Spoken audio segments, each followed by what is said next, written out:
अजीत डोभाल के बाद पीएम मोदी ने शामिल कर लिया टीम में एक और जाबाज। साय की तरह रहेगा हर समय मोदी के साथ। आखिर कौन है शक्तिकांत दास, जो अब हर मुश्किल वक्त में पीएम मोदी के लगाएंगे नैया पार। शक्तिकांत दास को मोदी ने क्यों बनाया प्रधान सचिव 2?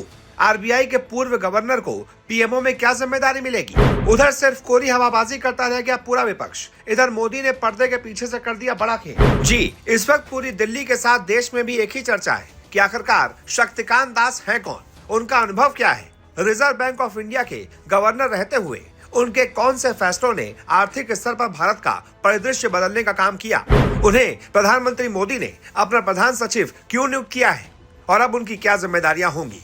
तो चलिए अपने इस वीडियो रिपोर्ट में हम आपको इन सारे सवालों के जवाब देते हैं। भारत के केंद्रीय bank reserve bank of India के गवर्नर पद से पिछले साल रिटायर हुए शक्तिकांत दास अब पीएम मोदी के प्रधान सचिव 2 नियुक्त किए गए हैं। शनिवार को केंद्रीय कैबिनेट की नियुक्ति समिति ने इस पद के लिए उनकी नियुक्ति को मंजूरी दे दी है। 11 सितंबर 2019 से लेकर अब तक पीके मिश्रा इस पद पर बने हुए हैं, यानी अब शक्तिकांत दास और पीके मिश्रा मिलकर प्रधानमंत्री कार्यालय में कई अहम जिम्मेदारियां निभाते हुए नजर आएंगे। ताजा आदेश के मुताबिक शक्तिकांत दास की नियुक्ति पीएम मोदी के कार्यकाल या फिर अगले आदेश तक रहेगी। ऐसे में जानना अहम है कि आखिरकार शक्तिकांत दास हैं कौन, उनका अनुभव क्या है, रिजर्व बैंक ऑफ इंडिया के गवर्नर रहते हुए उनके कौन से फैसलों ने आर्थिक स्तर पर भारत का परिदृश्य बदलने का काम किया था। तो आपको बता दें, शक्तिकांत दास का जन्म 26 फरवरी 1957 को ओडिशा के भुवनेश्वर में हुआ था। उनकी पढ़ाई दिल्ली यूनिवर्सिटी से लेकर यूके की बर्मिंघम यूनिवर्सिटी तक में हो चुकी है। बाद में शक्तिकांत दास ने सिविल सेवा परीक्षा पास की और आईएएस बन गए। नौकरशाही में अपने 40 सालों से भी लंबे करियर में शक्तिकांत दास ने तमिलनाडु सरकार से लेकर केंद्रीय सरकार में भी कई अहम जिम्मेदारियां निभाई हैं। तमिलनाडु कैडर के 1980 बैच के आईएएस अफसर शक्तिकांत दास दिसंबर 2018 में केंद्रीय बैंक के गवर्नर बने थे। वो पिछले साल दिसंबर में रिटायर हुए। वित्त मंत्रालय में अपने लंबे कार्यकाल के दौरान वो 8 केंद्रीय बजटों की तैयारी से सीधे जुड़े रहे।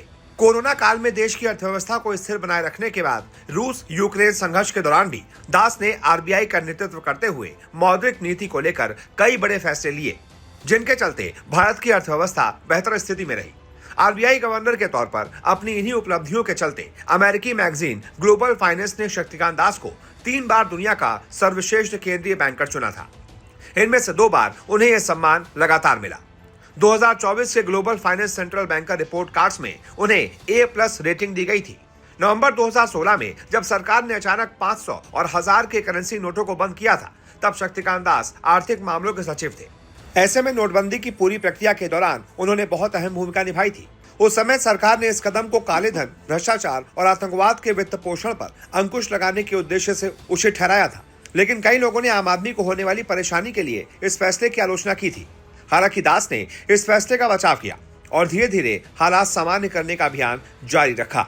शक्तिकांत दास की आरबीआई का गवर्नर पद संभालने के बाद से आरबीआई की स्वायत्तता का मुद्दा फिर समाचारों की सुर्खियों में नहीं आया। दास अपने सहकर्मियों और मीडिया के साथ भी स्पष्ट और मिलनसार रहे। वो एक आम सहमति वाले व्यक्ति हैं, जिन्होंने दिल्ली के साथ अपने संचार माध्यमों को जीवंत बनाए रखा। इसी साल की शुरुआत में केंद्रीय बैंक ने सरकार को 2,11,000 करोड़ रुपए का अब तक का सर्वाधिक लाभांश दिया था। अब सवाल ये कि पीएम मोदी के प्रधान सचिव के रूप में क्या क्या जिम्मेदारी निभाएंगे शक्तिकांत दास। तो इसका जवाब है, शक्तिकांत दास को जो पद सौंपा गया है उसके तहत वो प्रधानमंत्री मोदी के साथ सीधे तौर पर जुड़े रहेंगे।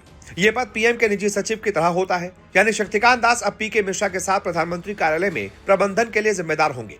आमतौर पर इस पद पर भारतीय प्रशासनिक सेवा यानी कि आईएएस अफसर को ही नियुक्त किया जाता है। 2019 के बाद से पीएम के प्रधान सचिव को कैबिनेट मंत्री का बराबर का दर्जा मिलता है। बताया जाता है कि लाल बहादुर शास्त्री ने प्रधानमंत्री के लिए निजी सचिव की नियुक्ति की शुरुआत की थी। बाद में इंदिरा गांधी ने इसे आधिकारिक तौर पर प्रधान सचिव का पद दे दिया था और इसी तरह पीएन हक्सर प्रधानमंत्री के पहले प्रधान सचिव बने थे।